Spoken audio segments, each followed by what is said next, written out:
This segment sponsored by Viking Psychiatry. If you are tired all the time and wondering why you're not bouncing back, well, this one is for you. It's time for Mental Health Matters with Viking Psychiatry. And joining me today is their owner, Sean Goddard. Hello, Sean. Hi, good to see you. Welcome back. Yes, good to see you as well. Okay, so there's a difference, right, between actually being burnt out and being tired. And I think sometimes people conflate the two and they're trying to figure out now, which one am I? So let's talk about that. What is the basis of being burnt out?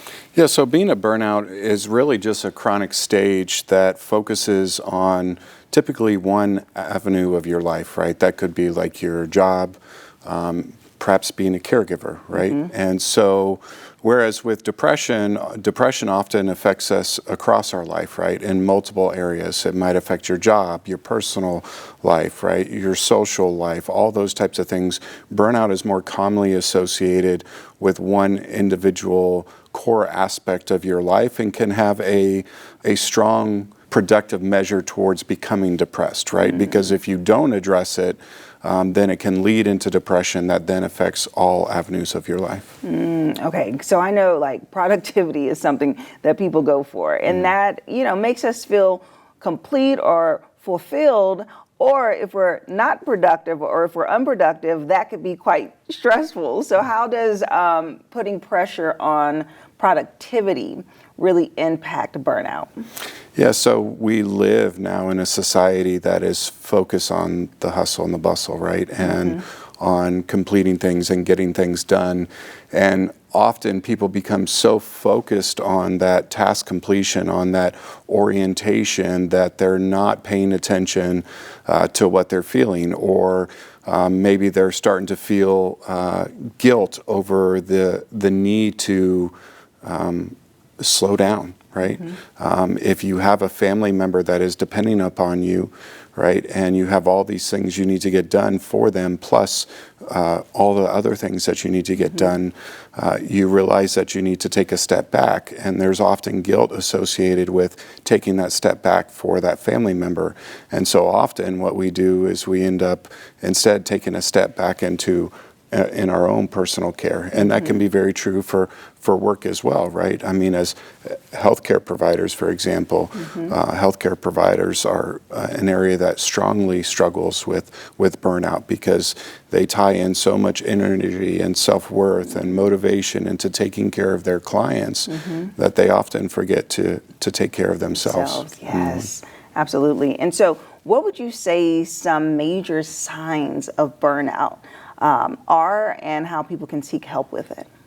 Yeah, I think it's important when it comes to burnout, we realize, number one, that being burnout isn't meaning you're weak or that there's something wrong with you, right? One of the things that we're really focusing on at Viking Psychiatry is positivity, right? And I think it's important to note that somebody who feels like they're burning out is to know that they are enough. Right? You are enough, and you can be enough, and you can be present in just who you are. But feeling burnout and recognizing burnout is just constantly feeling drained, right? Feeling this lack of energy, lack of desire, maybe something that you used to find joy in, right? Like your job, taking care of patients, or in your case, right, helping spread the news to Fort Wayne and surrounding area, and some really amazing community partners that we have in this area. Something that maybe you have a strong passion for, that all of a sudden when you wake up in the morning, you go, another day, right? There's this desire to just pick up the phone and say, I can't do it today, I can't be present. And that differentiation between burnout and depression, with depression, it's all of life, right? A lot of times, right? We wake up in the morning and not only do we not want to go to that job, but we don't want to shower, we don't want to be involved, right? We don't want to cook, we don't want to clean, we don't want to do any of those things. But with burnout, maybe you want to jump up and get out of bed and go play with your kids, right? Or go out with your bestie, or binge watch your favorite show, right? But with burnout, we just, on that sole thing, like a job, we just have no desire to be present. Interesting. So if someone is watching and they're like, ooh, that sounds like me, what advice would you give them? Because is burnout something that goes away over time naturally? Is it something that you have to work for? Do people have to refine their joy? Yeah, I liken it to a little bit like a sunburn, right? When you get a sunburn, you got to step away from the sun, right? Yeah. And allow yourself to heal and recover. And so with burnout, people need to recognize that it's okay. It's okay to be tired. It's okay to feel overwhelmed, but to recognize that you've been doing too much with maybe too little, right? You don't fill up your gas tank halfway and say, I'm going to drive to Indy on half a tank of gas, right? You make sure that you have enough fuel to get there. And sometimes we just don't have enough fuel, and that's okay. Yeah. We just need to take that break and take a step back and take some time committing to ourselves and recognizing that we're not a failure, that we are more than enough, and that we just need to take some time taking care of ourselves first. Yeah. And when we do that, when we allow ourselves to re-energize, recover, and refill that tank, then we're allowed to and much more capable to be very present for the people or the job or that person you're caring for.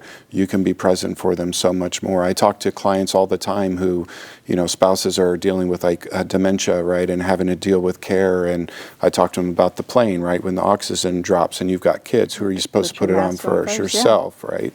And sometimes we just need to schedule that time. We need to put that mask on, breathe deep, allow somebody else to step in, right, and help. And that's not a weakness, that's a strength, and recover and then be present again. Yeah, absolutely. I love the sunburn example.